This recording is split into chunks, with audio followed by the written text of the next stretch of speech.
오늘 제가 이렇게 앉아서 이렇게 좀 다음 세대들을 위해서 이렇게 중보하고 이렇게 있는데 제 마음 안에 하나님께서 그림을 쫙 보여주시는 거예요. 하나님께서 텔레비전 보시는 장면을 보여주시는 거예요. 하나님도 TV를 보시더라고요. 하나님께서 채널을 이렇게 리모컨을 딱 드시더니 TV를 켜시는 거예요. 그러면서 오늘은 김집사네 집 프로그램을 봐야 되겠다. 그리고 김집사 프로를 딱 켜신 거예요. 그랬더니요. 김집사네 집 모습이 TV 화면에 딱 나타났어요. 근데 이 가정의 모습은 이런 모습의 TV 화면이었어요. 모든 가족들이 각자 스마트 기기를 보고 있고요. 강아지도 스마트폰을 보고 있네요. 이 모습을 하나님이 보신 거예요. 김집사네 집 채널이에요. 하나님 표정이 밝지 않으신 거예요. 재미없다. 김집사네 가정은 왜 이렇게 재미없이 사냐. 재미없다. 재미없어. 재미없어. 이렇게 보시는 거예요. 이 모습을 너무 재미없다고 말씀하시는 거예요. 여러분들도 재미가 없으면 채널을 돌리죠. 하나님도 채널을 돌리시는 거예요. 안 되겠다. 김집사네 집 재미없어 못 보겠다. 그러시더니 채널을 최집사네 집으로 돌리셨어요. 그리고 최집사네 집 채널이 TV 화면에 나오기 시작했습니다. 이 가정은 어떤 모습이었냐면 이런 모습이었어요. 부모가 자녀들이 같이 가정의 밤에 모여서 뭐 간식을 먹으면서 뭐가 그렇게 재밌는지 깔깔거리고 기뻐하고 서로 이야기를 나누는데 너무 즐거운 표정으로 이야기를 나누는 거예요. 하나님이요 그 표정 그 가정을 최집사네 집 가정을 보면서 너무 기뻐하시는 거예요. 너무 기뻐하는 표정을 지으시는 거예요. 그러시더니요. 와, 최집사네 집 너무 재밌다. 너무 재밌다. 그러시면서 나도 저 재밌는 곳에 함께 있어야지 하고 아예 TV 속으로 들어가시는 거예요. 이런 그림을 저에게 보여주셨습니다. 여러분 가정은 어떠신가요? 하나님께서 여러분 가정을 이렇게 지켜보실 때 슬퍼하는 표정을 짓고 계신가요? 아니면 너무나 기뻐하시면서 나도 거기 있고 싶다고 찾아오시는 가정의 모습인가요?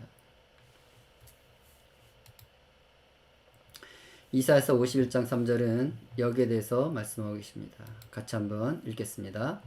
나 여호와가 시온의 모든 황폐한 곳들을 위하여 그 사막을 에덴 같게 그 광야를 여호와의 동산 같게 하였나니 그 가운데 기뻐함과 즐거움과 감사함과 창화하는 소리가 있으리라. 어떤 분은 대한민국 가정에 대한 진단을 했는데 이런 진단을 하셨어요.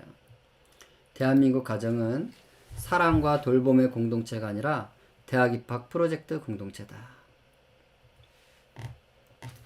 여러분, 부모가 자녀에게 이렇게 말하는 거. 야, 너 이런 대학을 나야 먹고 살 수 있다. 이런 대학을 나야 먹고 살 수 있어. 서울 약대, 서울 상대 소용없다. 서울대를 나와야 돼. 여러분 서울 상대 아세요?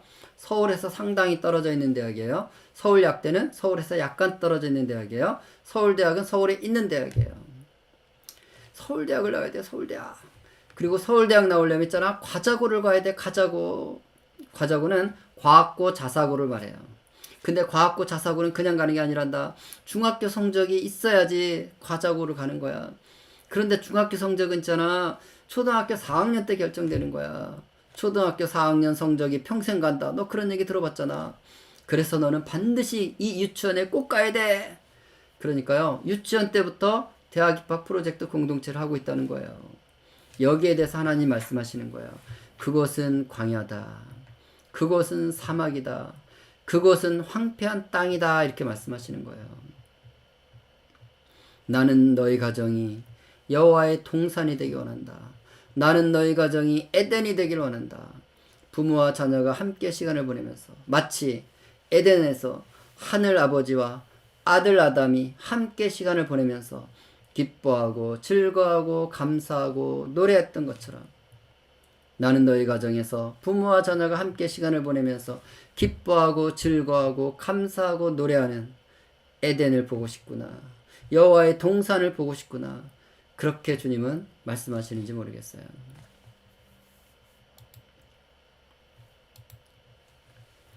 우리 아이들은요 지금 짝퉁 즐거움에 만족하고 살고 있습니다. TV를 보면요, 게임을 하면요, 유튜브를 보고 있으면요 너무 재밌죠. 너무 깔깔거리고 즐겁죠. 그런데 여러분 이 즐거움은 짝퉁 즐거움이라는 거예요. 여러분, 짝퉁의 특징이 뭐예요? 효과가 없다는 거예요. 효과가 없는 게 짝퉁입니다. 아이들이 주일 저녁에 그 텔레비전을 보면서 그 게임을 하면서 그렇게 기뻐한다고 월요일날 아침에 기쁨이 충만해서 학교를 갈 수가 없다는 거예요. 왜냐면 그런 즐거움들은 그때뿐인 거예요. 효과가 없는 거예요. 그러니까 그 다음날 그 영이 기쁨이 채워져서 학교를 가는 게 아니라는 것이죠.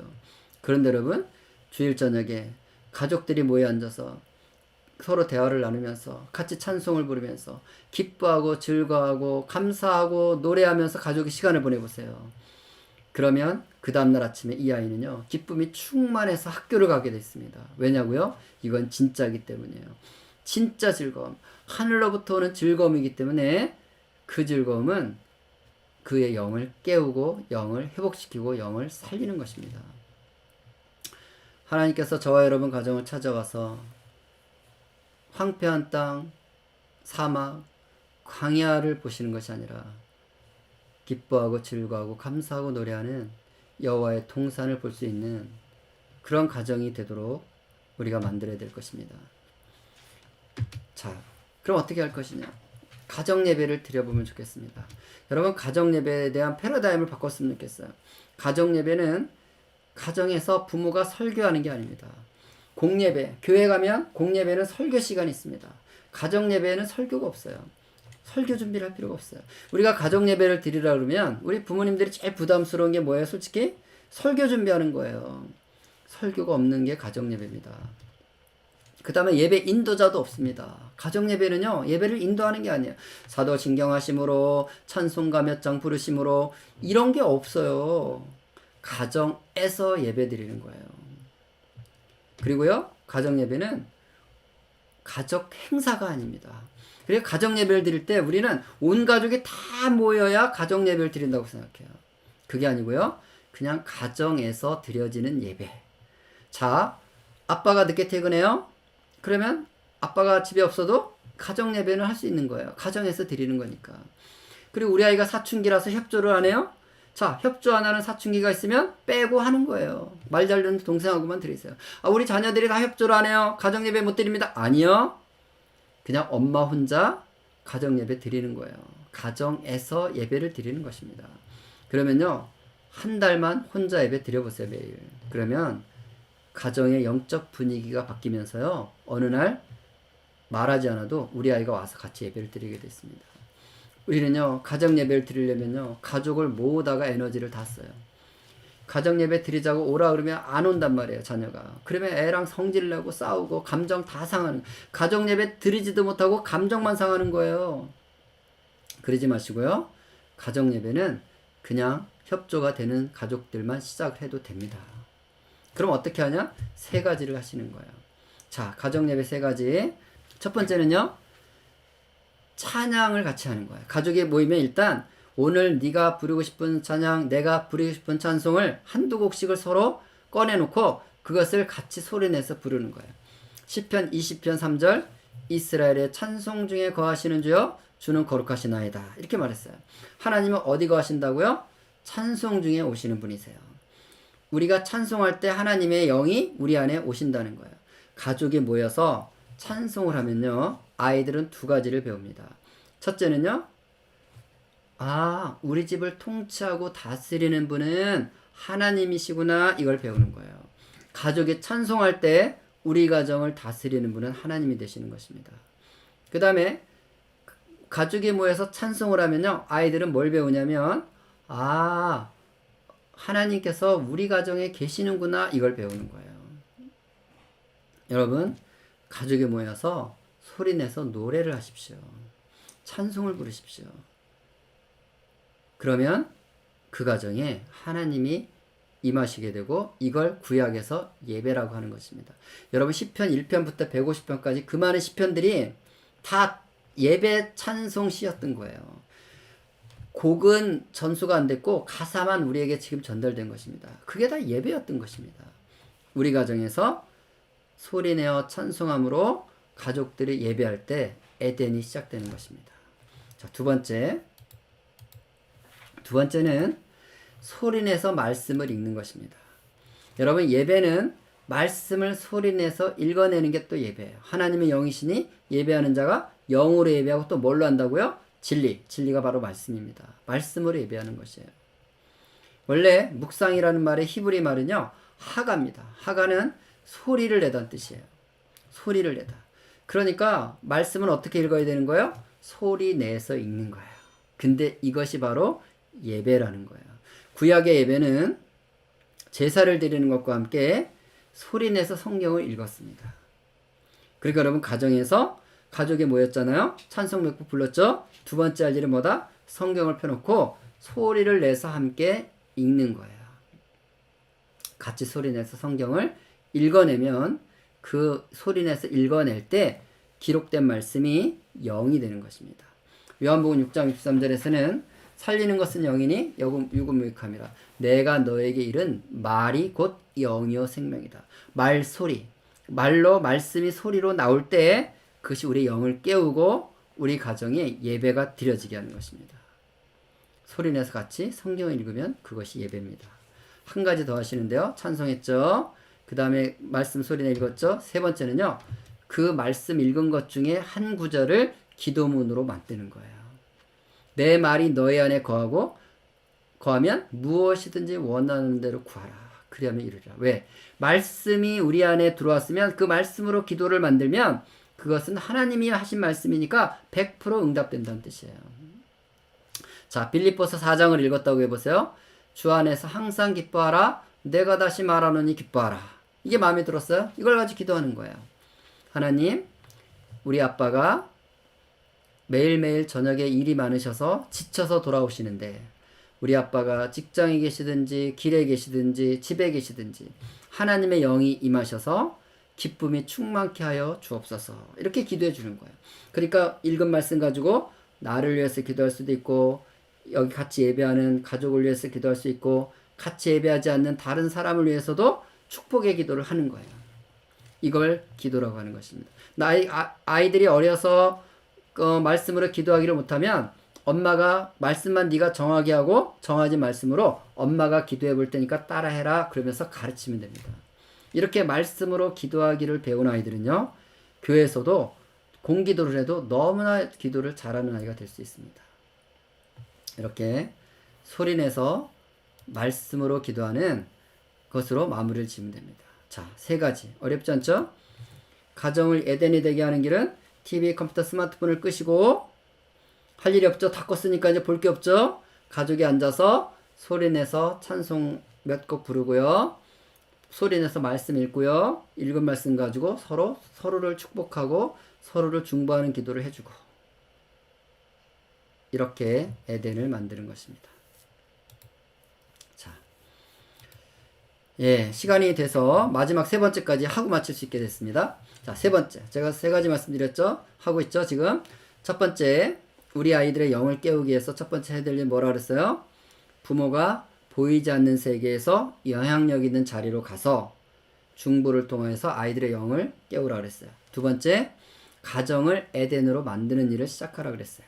세 번째는 우리가 부모로서 자녀 교육의 목표를 분명히 하라는 것입니다. 밥수록이라는 목사님은 그가 쓰신 욥이라는 책에서 이런 말씀을 하셨어요. 하나님께서 한 세대 역사하시려면 그 전 세대를 준비시킨다. 자, 우리 자녀 세대를 하나님께서 예배하는 자들로 하나님께서 우리 자녀 세대를 사용하시려면 부모님들의 도움을 요청하신다는 거예요. 부모들이 도와줘야 우리 아이들이 예배자가 될 수가 있고 하나님과 함께하는 사람들이 될 수가 있다는 거예요. 그러니까 거기에 부모들이 부름받은 존재라는 것입니다. 우리 부모가 이 소명을 가져야 된다는 거예요. 이것이 말라기 2장 15절입니다. 같이 한번 읽겠습니다. 여호와께서는 남편과 아내를 만드시고 둘이 한 몸과 한 영이 되어 하나님의 것이 되게 하셨다. 그리고 그들이 하나님께 성실한 자녀를 낳기를 바라셨다. 그러므로 마음에 새겨 두어라. 하나님은요, 한 남자와 한 여자로 가정을 만드셨다는 거예요. 한 남자와 한 여자로 가정을 왜 만드셨다고요? 이 가정을 통해서 경건한 자녀, 하나님께 성실한 자녀를 얻고자 그렇게 만드셨다는 거예요. 그러니까 하나님께서 우리 가정에 찾아오셔서 너희 가정에 서울대학 가는 자녀가 있느냐? 너희 가정에 하버드 대학 가는 자녀가 있느냐? 너희 가정에 좋은 직업 갖는 자녀가 있느냐? 이걸 찾는 게 아니시라는 거예요. 너희 가정에 경건한 자녀가 있느냐? 너희 가정에 하나님을 예배하는 자녀가 있느냐? 그걸 찾기 위해서 오신다는 거예요. 그때 우리가 하나님 여기 있습니다. 경건한 자녀. 여기 있습니다. 하나님을 향한 성실한 자녀. 이렇게 내어드리는 것이 우리의 자녀 교육의 목표라는 거예요. 여러분, 대한민국에 4대 종교 있다는 얘기 들어보셨나요? 기독교, 유교, 불교, 그리고 대학교. 많은 분들이 교회를 다니시는데 실제로 신앙은 대학교라는 거예요. 여러분, 오늘 이 시간 우리 부모님들의 신앙을 점검해 봤으면 좋겠습니다. 나는 기독교인가 대학교인가? 여러분의 신앙이 기독교인지 대학교인지는 자녀들이 알고 있습니다. 여러분 자녀들에게 물어보시면 돼요. 이렇게 물어보시면 됩니다. 아들, 지난 한 달 동안 아빠가 너한테 제일 많이 한 말이 뭐야? 우리 딸, 엄마는 주로 너한테 무슨 말 많이 했어? 이렇게 물으시는 거야. 그러면 여러분의 자녀들이 여러분의 신앙을 쿨하게 말해줘요. 엄마? 엄마 나한테 맨날 공부하라 그러지, 숙제하라 그러지, 그래서 대학 가겠냐 그러지, 맨날 뭐 시험, 대학, 성적, 직업 뭐 이런 얘기만 하잖아. 엄마는. 우리 자녀가 그렇게 말을 해요. 그러면 여러분의 신앙은 대학교입니다. 여러분의 신앙은 대학교인 거예요. 대학을 나야 먹고 살 수 있다, 직업을 가져야 먹고 살 수 있다. 여러분 정말 그렇게 믿으세요?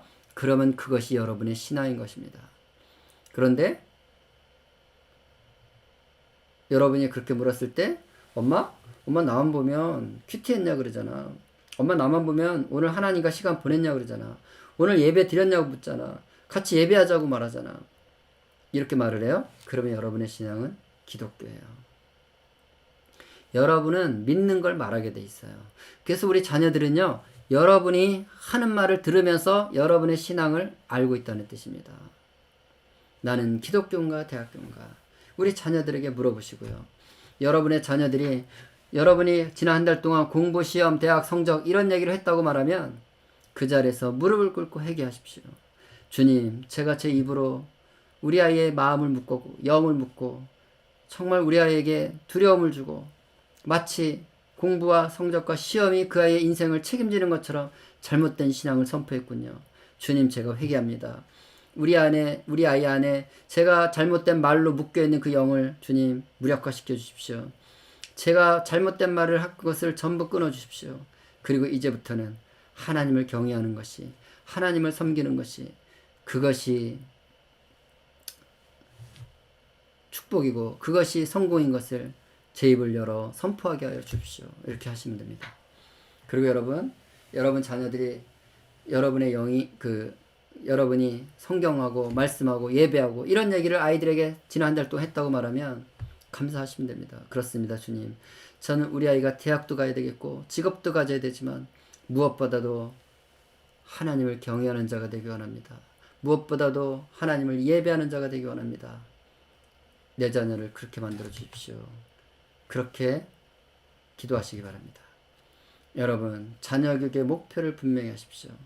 나는 우리 아이를 대학교 보내는 것이 목표인가? 그리스도인 만드는 것이 목표인가? 유태인들은요, 자녀 교육의 목표가 뭐냐고 물으면 100명이면 100명이 다 그렇게 말한대요. 나는 내 자식을 유대교인 만드는 게 목표입니다. 유대교인 만드는 게 목표라서 그들은 토라를 가르친다는 거예요, 부모님들이. 여러분이 지금 자녀들에게 무엇을 하고 있나요? 그것이 여러분의 목표입니다. 그리스도인 만드는 거, 성실한 자녀 만드는 거, 그것을 목표로 삼으시고요. 오늘 주무시기 전에 배우자, 남편에게, 아내에게도 한번 물어보세요. 여보, 당신 자녀 교육의 목표가 뭐야? 나는 오늘 예배를 드리면서 하나님께서 나에게 질문하시더라고. 너의 자녀 교육의 목표가 무엇이냐? 그때 내가 대답했어. 주님, 저는 내 자녀를 경건한 그리스도인 만드는 거, 하나님을 예배하는 성실한 자녀 만드는 거, 그것이 저의 목표입니다. 그렇게 나는 고백했어. 당신도 그렇게 목표를 가지고 우리 같이 우리 아이를 키워봅시다. 그런 부부간의 결단이 있기를 예수님 이름으로 축복합니다. 네, 이제 90분이 됐습니다.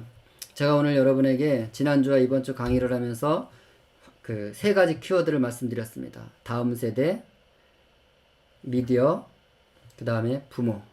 이 세 가지 키워드를 말씀드렸는데, 이 키워드 사이에서 2주 동안 하나님께서 여러분 가정과 부모님과 우리 자녀들에게 주시는 주님의 음성들이 있었기를 바라고요. 영화 터미네이터로 오늘 마무리를 짓고자 합니다. 영화 터미네이터를 보시면 사라 코나라는 주인공이 나옵니다. 이 사라 코나는 그냥 평범한 여성이에요. 그냥 식당에서 서빙을 하는. 그런데 어느 날 사라 코나라는 이름을 가진 여자들이 죽어갑니다. 살해되는 거예요. 그리고 그 살해의 기운이 자기한테 옵니다. 저렇게 생긴 남자가 자기를 죽이려고 합니다. 영문도 모른 채. 근데 또 다른 남자가 또 자기를 보호하면서 모르는 남자인데 자기를 죽이려는 남자랑 막 싸움이 일어났습니다. 사건이 어떻게 된 거냐면요. 지금으로부터 40년 후 미래죠. 미래에 AI들이 반란을 일으켜서 이 터미네이터가 AI인데 AI가 반란을 일으켜서 사람들을 다 멸종을 시키는 일이 벌어진 거예요. 사람들이 다 멸종이 되고 있는데 지금은 없지만 저 사라 코나가 나중에 아들을 낳는데 이 아들의 이름이 존 코나예요. 이 존 코나가 아들을 낳는데 40년 후에 놀라운 게릴라 부대를 만들어서 AI와 맞서 싸우면서 인류를 구하는 거예요. 그런데 너무나 잘 싸워서 그 AI를 다 물리친 거예요. 그래서 AI들이 이제 망하기 직전에 대책회의를 합니다. 저 존 코나 때문에 우리가 망했다. 이제 우리가 살아남을 수 있는 길은 하나밖에 없다. 타임머신을 타고 40년 전으로 돌아가서 사라 코나가 존 코나의 엄마가 존 코나를 태어나지 못하게 하도록 사라 코나를 죽여야 된다. 그래서 살인 미션을 띠고 이 슈왈츠 제네거가 40년 전으로 온 거예요. 그래서 전화번호부를 찾아서 사라 코나라는 이름을 가진 여자들을 막 죽이다가 이제 엄마를 만나게 된 거죠. 존 코나가 그 AI 본부를 점령하고 보니까 타임머신이 가동이 된 거예요. 무슨 일인가 봤더니 자기 엄마를 죽이려고 AI가 떠난 걸 알게 된 거죠. 그래서 자기가 신뢰하는 카일이라는 부하를 타임머신 태워서 보낸 거예요. 엄마를 보호해라. 사수해라. 그래서 이제 와가지고 이 미래에서 온 40년 미래에서 온 두 남자가 한 여자를 살린다 죽인다 싸운 거죠.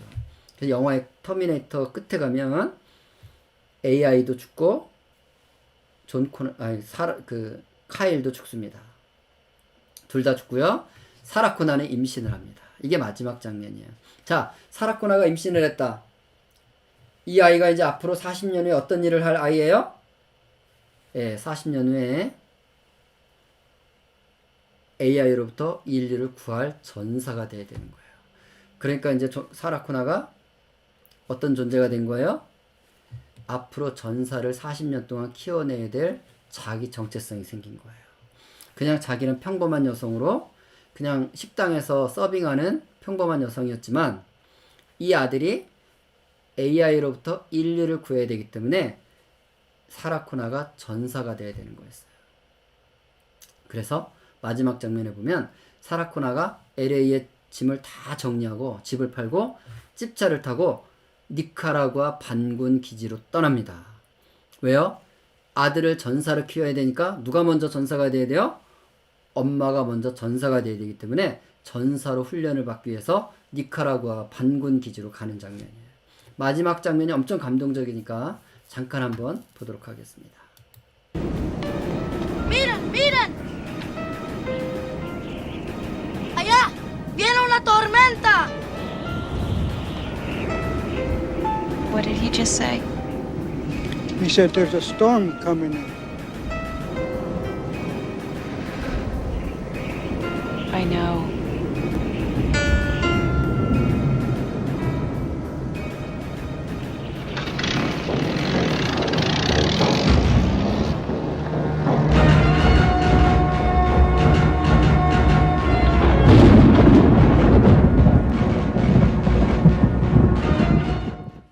네, 이렇게 반군 기지를 쫙 떠난 다음에 2편에서 사라 코나가 이런 모습으로 등장을 합니다.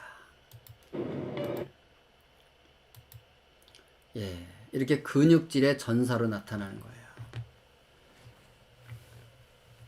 여러분, 우리 그 토론토 십자가교회 부모님들, 여러분들도 그렇게 뭐 난 대단한 존재라고 생각하지 않고 자녀를 키워왔을지 모르겠어요. 그런데 여러분, 우리는 평범할지라도 우리 자녀들이 특별한 존재라는 것을 알았으면 좋겠습니다. 바로 우리 자녀가 존 코나처럼 AI로부터 인류를 구원할, 이제 4차 산업사회가 되면 모든 직업들을 AI들이 다 가져갑니다. AI들이 지배하는 이 시대가 되면 우리가 직업도 없는 시대가 되는 거죠. 그 시대에 우리 자녀들이 새로운 일자리들을 만들고 새로운 먹거리들을 만들어내는 하나님의 창조적인 존재들, 요셉과 같은 그 7년 흉년에서 인류를 구한 요셉과 같은 하나님의 지혜를 가지고 이 땅을 살아내는 특별한 아이들로서 하나님께서 우리 가정에 자녀를 보내신 것입니다. 우리 아이가 특별하기 때문에 우리가 특별한 존재가 된 거예요. 그래서 우리도 이제는 정체성이 바뀌어야 됩니다. 우리 아이를 특별하게 존재로서 키워내기 위해서 나는 이미 특별한 엄마, 특별한 아빠가 됐다는 뜻이죠. 그래서 우리에게도 근육이 필요합니다. 전사의 근육. 거실에 있는 TV를 치운다? 이건 정말 어려운 일입니다. 자녀들이 스마트폰을 손에서 멀리 두고 살게 한다? 정말 힘든 일이에요. 그러나 그걸 만들어내는 것이 근육입니다. 저 여러분, 우리 자녀들이 정말 영이 살아있고 또 하나님을 예배하는 그런 성실한 자녀들이 되도록, 그래서 하나님의 뜻을 이 땅에서 이루는 자로 살아내도록 그렇게 키워나가는 전사의 스피릿을 가지고 우리 아이를 키워내는 부모들 되시기를 예수님의 이름으로 축복합니다. 예. 제가 쓴 책들인데요. 혹시 뭐 기회가 되시면 이런 책들도 좀 보시면서 그 도움을 좀 받고 하시면 좋을 것 같고요. 우리가 다음 시간에 유튜브에 제 채널에 들어오시면 여러 그 강의들이랑 궁금해하시는 것들이 제가 짧게 올려놓은 게 있으니까 참고하시면 좋을 것 같습니다. 다음 주 수요 예배 때 우리가 줌을 통해서 한 번 더 우리 2번 들은 강의 내용들도 좀 리뷰도 하시고 또 실제적으로 여러분이 닥치고 있는 고민들 또 해결 방안들 이런 부분에서 궁금하신 것들을 한번 소통하는 시간을 더 갖도록 하겠습니다. 예, 오늘 수고하셨고요. 우리가 또 다음 주에 뵙도록 하겠습니다. 감사합니다.